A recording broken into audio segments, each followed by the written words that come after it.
오늘 우리에게 주신 하나님 말씀은 요한복음 14장 7절 말씀입니다. 요한복음 14장 7절 말씀을 제가 봉독하겠습니다. 나는 길이요 진리요 생명이다. 나를 통하지 않고서는 아무도 아버지께로 갈 사람이 없다. 아멘. 사랑하는 이들이여, 여러분의 영혼이 잘됨같이 여러분이 하는 모든 일이 잘되고 또 건강하기를 빕니다. 연어 좋아하십니까? 저는 하나님께서 만드신 물고기 중에 연어가 최고의 걸작품이라고 생각합니다. 왜냐하면 연어는 다른 물고기와 다른 몇 가지 특성이 있습니다. 첫째, 담수와 해수, 민물과 바닷물 오가며 다 살 수 있습니다. 둘째, 태어난 지 3년 정도 되면 자기가 태어난 곳으로 반드시 돌아옵니다. 그게 얼마나 신비로운가 하면 우리나라에서도 저 북쪽 강원도 고성에 있는 명파천에서부터 이 남쪽 경상남도 울산의 회양에 이르기까지 여러 곳에서 연어 치어를 방영합니다. 근데 이 연어들이 어디까지 가는가 하면 저 알래스카 베링해까지 갑니다. 태평양을 한 바퀴 쭉 돌아서 빠르면 3년, 늦으면 5년째 자기가 방류했던 곳으로 돌아옵니다. 그래 베링해에 가서 서로 만난 연어들이 같이 우리나라에 돌아왔어도 고성에서 방류된 연어는 고성으로 가고 울산에서 방류된 연어는 울산으로 갑니다. 신기하지 않습니까? 그렇게 연어는 자기가 태어났던 곳으로 가서 자기 삶의 가장 중요한 일을 합니다. 바로 새끼, 생명을 낳습니다. 그리고 일주일 정도 돼서 죽습니다. 많은 과학자들이 이 신기한 현상을 왜 그런가 하고 연구해 봤습니다. 근데 아직까지 정확한 것은 밝혀지지 않았습니다. 그러나 오레곤 주립대학의 연구가 가장 신빙성이 있는데 그것은 뭔가 하면 연어는 자기가 태어나고 자기가 방류된 곳에 자기장을 기억하고 있다는 겁니다. 자기장이란 건 뭐냐면 자기 주변에 있는 자기 현상을 말합니다. 지구도 하나의 커다란 자석입니다. 그래서 지구 주변에는 자기장이 있습니다. 이 자기장이 왜 있는가 하면 이 자기장이 태양에서 오는 태양풍, 거기에는 우리의 삶에 해로운 것들이 많은데 그 태양풍을 다 막아줍니다. 만일 지구에 자기장이 없다면 지구에는 살아있을 수 있는 생명체가 하나도 없습니다. 이 자기장 때문에 지구에서 생명체들이 살아가는 겁니다. 참 이것도 신기하지 않습니까? 이처럼 강원도 양양의 남대천에서 방류된 연어는 그 지점에 자기장을 기억하고 있다가 그 자기장을 찾아서 되돌아오는 겁니다. 즉 자기 생명이 창조됐던 곳으로 다시 돌아오는 겁니다. 그런데 연어만 그런 게 아닙니다. 우리도 마찬가지입니다. 우리 생명은 하나님에게서 왔습니다. 우리가 하나님으로부터 생명을 받아서 이 세상에 살고 있습니다. 그런데 언젠가는 우리도 우리의 생명을 주신 하나님에게로 돌아가는 그런 존재입니다. 그래서 이 세상에서 우리들의 삶은 나그네이고 순례자인 것입니다. 이걸 가장 잘 알았던 사람이 구약에서는 아브라함이고 신약에서는 베드로입니다. 아브라함은 창세기 23장에 이렇게 고백했습니다. 나는 나그네로 떠돌이로 살고 있습니다. 베드로는 베드로 전서를 쓰면서 이 사실을 아주 중요하게 생각해서 여러 차례 얘기했습니다. 맨 처음 1장 1절에 예수 그리스도의 사도인 베드로가, 그리고 이제 지명이 여러 곳 나와요. 여러 곳에 흩어져서 사는 나그네들인 택하심을 입은 이들에게 이 편지를 씁니다. 그리고 편지를 쓰기 시작했어요. 그리고 1장 17절에 보면 여러분은 나그네 삶을 사는 동안 두려운 마음으로 살아가십시오 그랬어요. 그리고 2장 11절에 가서는 나그네인 여러분에게 권합니다. 영혼을 거슬려 싸우는 육체적 정욕을 멀리 하십시오. 길게 설명드릴 시간 없지만 육체적 정욕에 빠지면 나그네로서의 삶을, 하나님 나라에 돌아가는 삶을 제대로 살 수 없다, 그런 말입니다. 이처럼 우리는 나그네입니다. 그리고 우리의 일생은 결국 우리가 태어날 고향으로 돌아가는 순례길입니다. 오늘도 우리는 우리의 고향을 향해 가고 있습니다. 그리고 올해도 우리는 우리의 고향을 향해 갈 겁니다.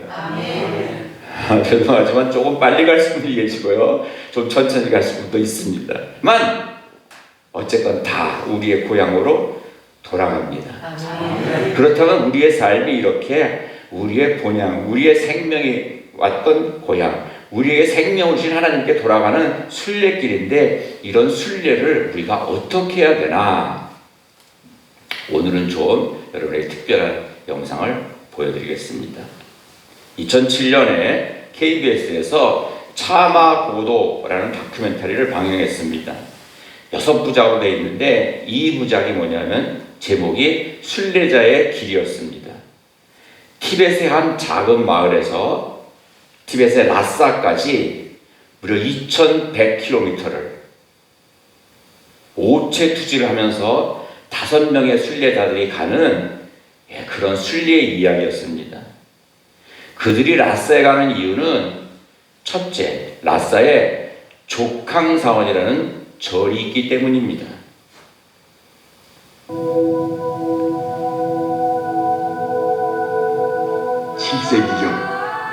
티벳을 최초로 통일한 토본 왕국의 송첸 간포왕이 창건했다는 족항사원. 족항사원 안에는 송첸 간포왕에게 시집온 당나라 문성공주가 불교와 함께 가져온 석가모니 불이 모셔져 있습니다.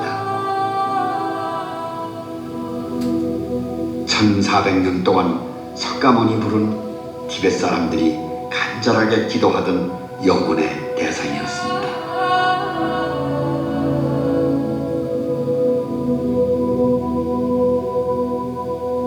순례자들은 바로 이 석가모니 불을 만나기 위해 2100km의 고행을 마다않고 온 것입니다. 족항성원에 가면 활불, 살아있는 부처가 있다고 믿기 때문입니다. 두 번째, 침푸 계곡에 가기 위해서입니다. 그 대답은 바로 이곳에 있습니다. 라싸 남쪽에 자리 잡은 침푸 계곡. 은둔 수행자들의 수행터입니다.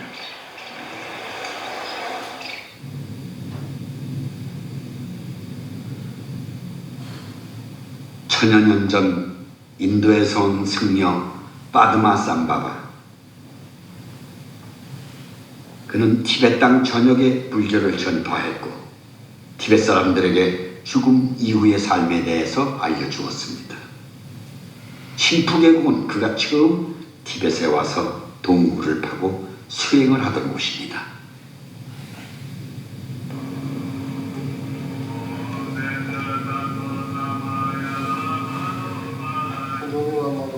이곳을 찾는 이들은 모든 순례를 마치고 빠드마 삼바바의 가르침을 따라 죽음을 기다리며 다음 생을 위한 수행을 합니다.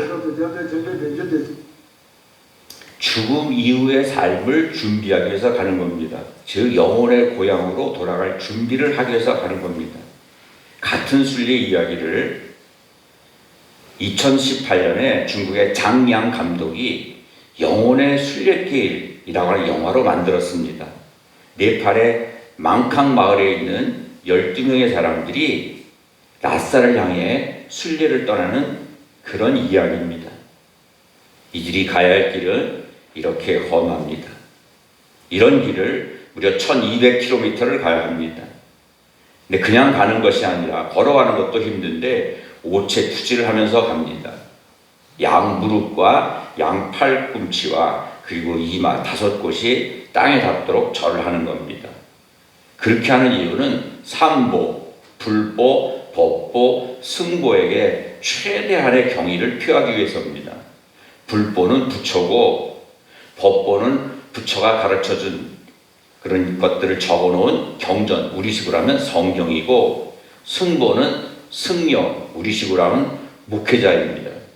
그러니까 이렇게 오체투지를 하면서 가야 되니까 하루에 평균 6km 정도밖에 못 갑니다. 그러니까 목적지까지 가려면 1년이 필요합니다. 가는데 평지만 가는 게 아닙니다. 산을 넘어야 되고 강을 건너야 되고 험한 돌길도 지나가야 합니다.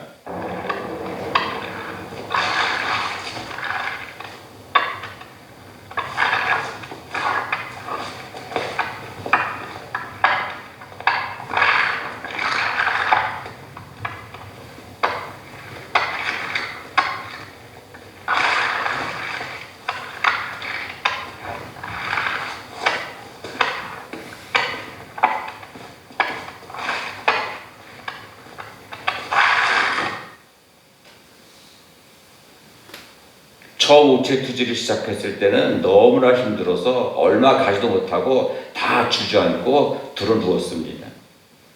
놀라운 것은 이들 중에 나이가 많이는 노인이 있습니다. 근데 이 노인은 결국 순례 마지막에 세상을 떠났습니다.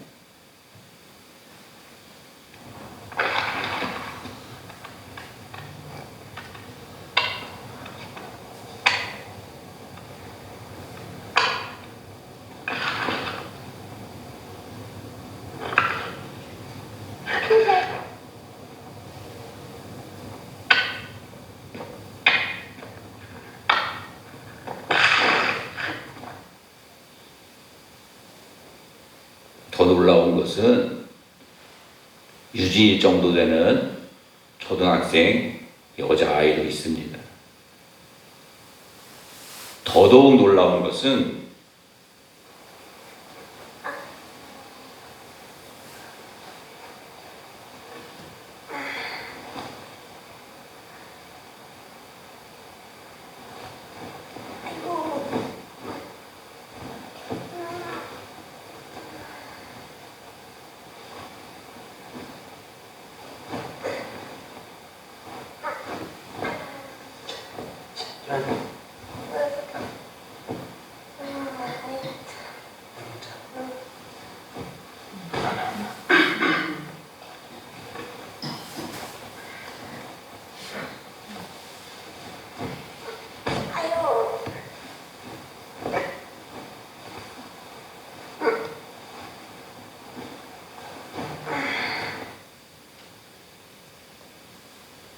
해산을 얼마 남겨놓지 않은 산모도 있었습니다.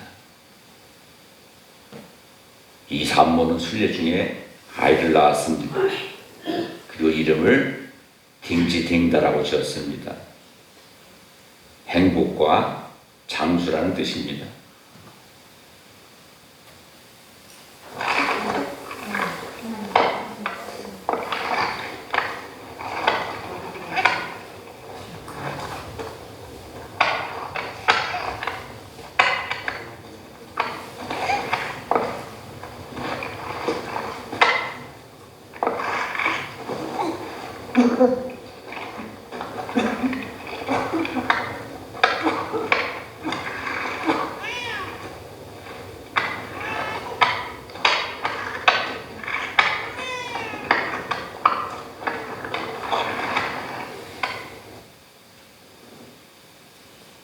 이 엄마는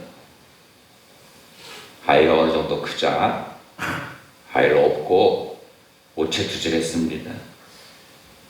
이렇게 험한 돌길을 오체투지하며 갔습니다. 제가 이걸 보면서 눈물이 났습니다. 불쌍해서가 아니라 같은 신앙인으로서, 같은 종교인으로서 너무 아름답고 너무 경건한 너무 존경스럽기 때문입니다. 여러분, 신앙생활하는 게 힘드십니까?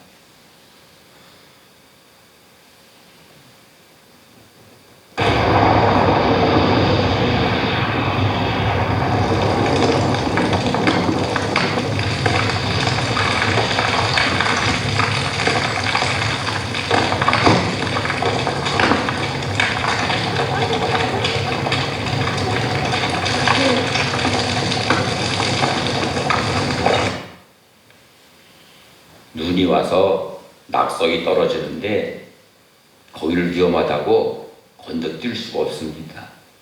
그래서 개의찮고 갔습니다.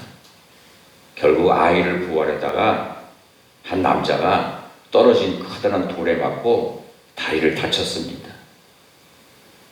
이 남자는 순례를 포기하고 집으로 갔을까요?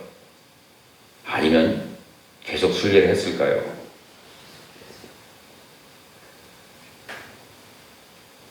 다친 다리를 끌고 계속 순례를 했습니다.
일 년 정도를 가려면 먹기도 해야 되고 천막 텐트를 치고 잠을 자야 되니까 많은 짐을 트랙터에 싣고 갔습니다.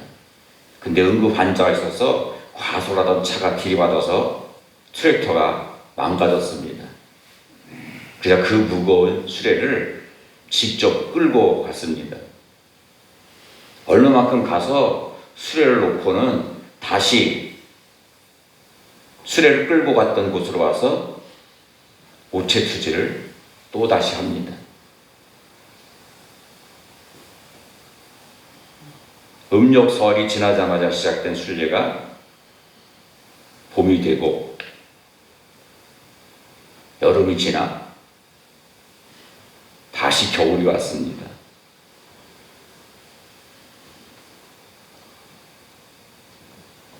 비록 다른 종교의 이야기지만 제가 이것을 보면서 참 많은 것을 깊게 그리고 곰곰이 생각했습니다.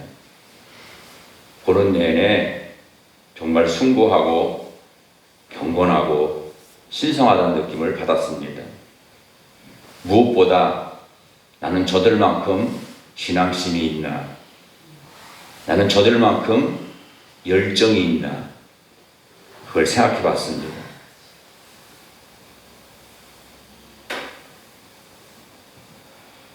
이 어린아이를 보면서 만일 김연호 전사가 초등학교를 다닐 때 저에게 1년간 휴학을 하고 저는 순례를 한다고 했으면 저는 90% 말렸을 겁니다. 만일 저희 아내가 아이를 낳을 때가 됐는데 저는 순례를 한다고 했으면 저는 100% 말렸을 겁니다. 해도 아이 낳고 나서 나중에 하라고 했을 겁니다. 왜냐하면 산모와 아이의 생명이 위험하기 때문입니다. 만일 하나님께서 이런 순례를 해야 구원을 받을 수 있다고 말씀하셨으면 저는 당연히 했을 겁니다. 그러나 만일 저희 아내가 임신했는데 이런 순례를 한다고 했으면 말렸을 겁니다. 그래서 단순히 비교할 수는 없지만 나는 저들처럼 목숨을 걸고 신앙생활을 하고 있나 라고 하는 생각을 하다 보니까 제 얼굴이 뜨거워졌습니다. 또 그런 생각도 했었습니다. 나는 이제까지 주님의 일을 하면서 여러 가지 어려운 일들을 많이 당했는데 그런 일들을 다 묵묵히 이기고 견뎌왔는가? 바울은 그런 얘기를 했는데 그것도 감사함으로 받아들이고 감내했는가? 아니면 혹 원망하고 불평하진 않았는가? 아니면 어려운 일 감내내고 남이 알아주기 위해서 생색내지 않았는가? 그리고 앞으로 닥칠 어떤 고난도 어떤 어려움도 내가 능히 감당하겠다고 단단히 마음에 결단하고 있는가?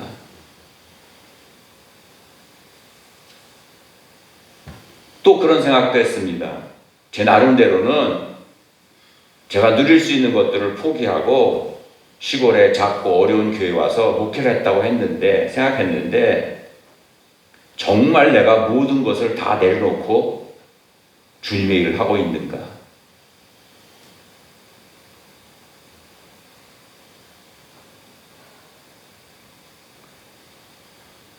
다른 종교 이야기지만 나는 저들처럼 다른 사람에게 뭔가 가슴에 뜨거운 감동을 주고 있는가?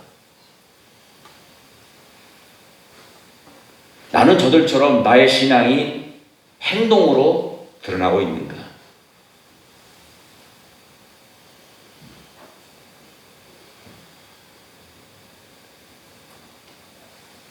토마스 아퀴나스라고 하는 신학자입니다. 중세 후반기에 기독교 신앙을 집대성한 아주 유명한 이탈리아 신학자입니다. 토마스 아퀴나스의 신학은 후에 가톨릭 신학의 근간이 되었습니다. 아주 기본 틀이 되었습니다. 이분이 얼마나 대단한가 하면 49살에 세상을 떠나셨는데 무려 420권의 책을 썼습니다. 별로 감동이 없습니다.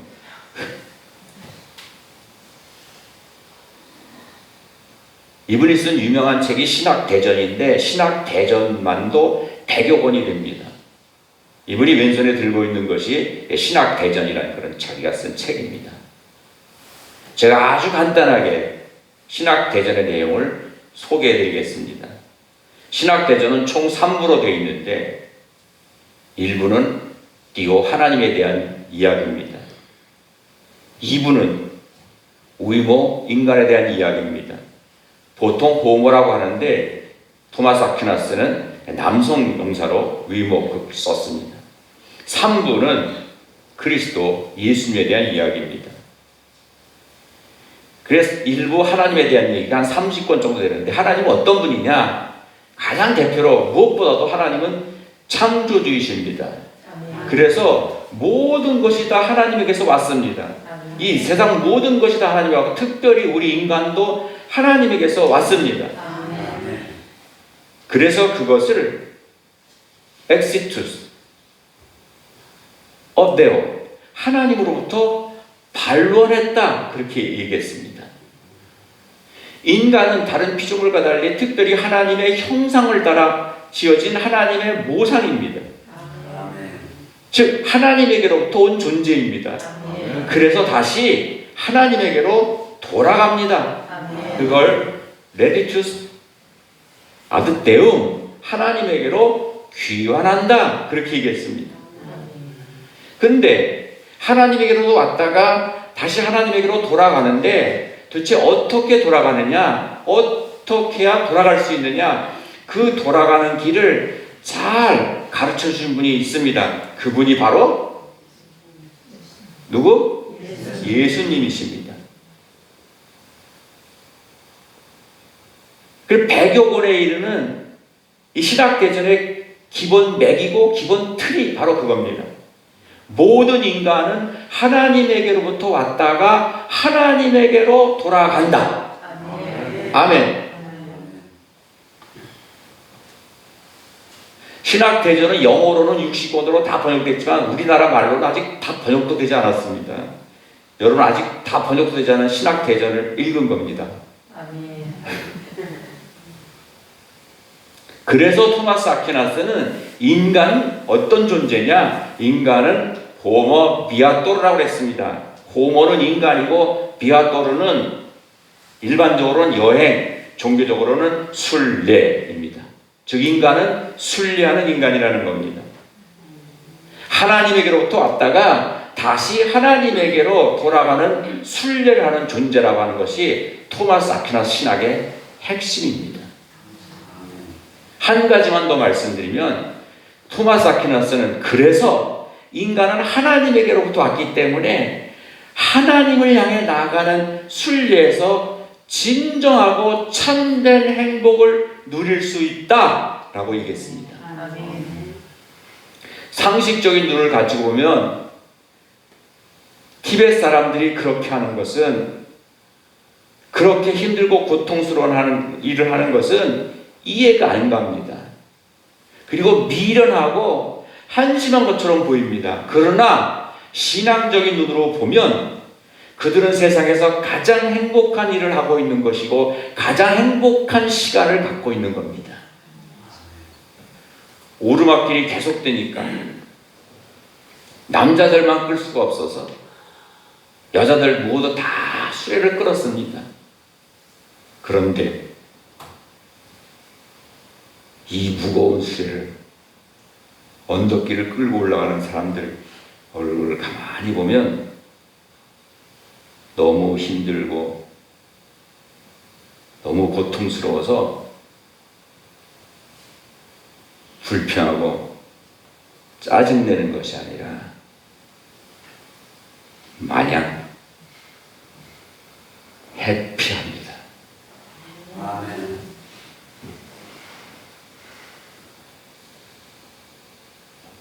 성전에 와서 하나님께 예배드리는 여러분은 지금 해피하십니까? 아멘.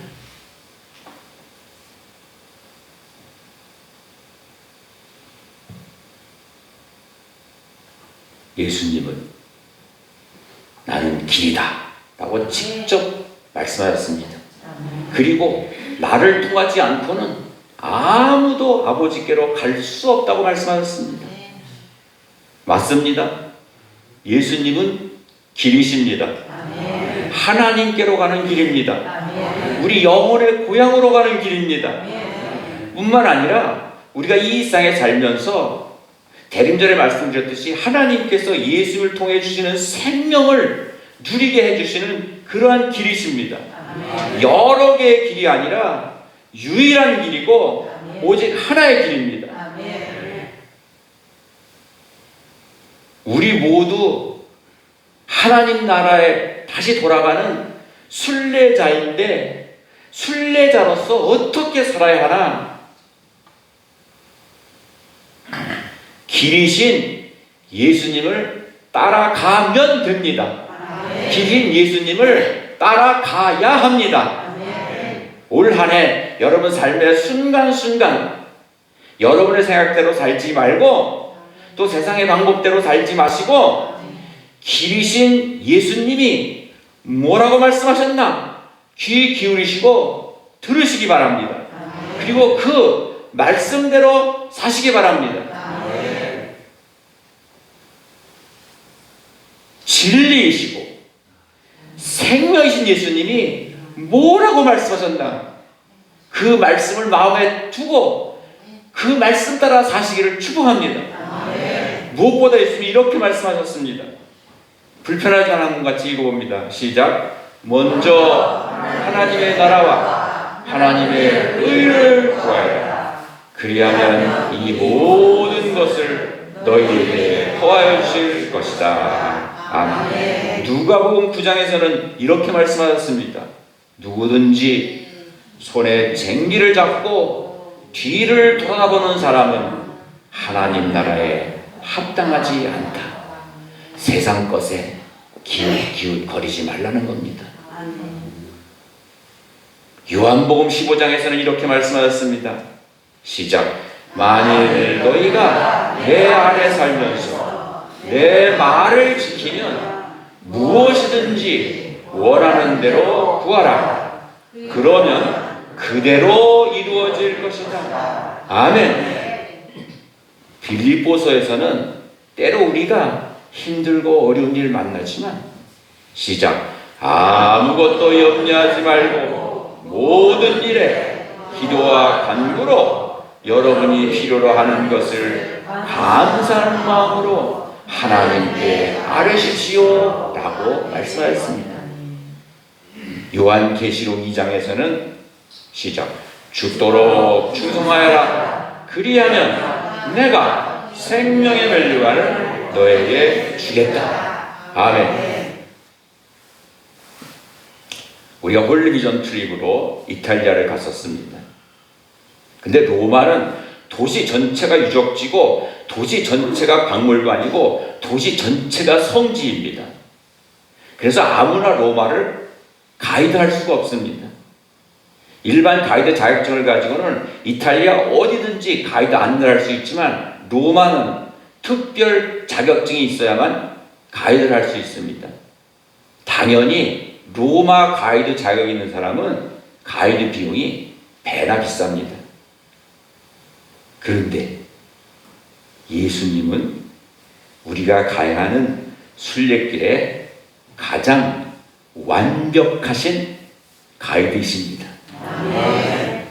가장 완전한 안내자이십니다. 그리고 유일한 안내자이십니다. 올 한 해 여러분 삶 앞에 예수님을 가이드로 모시고 예수님의 안내와 예수의 말씀만을 따라가시기를 축복합니다.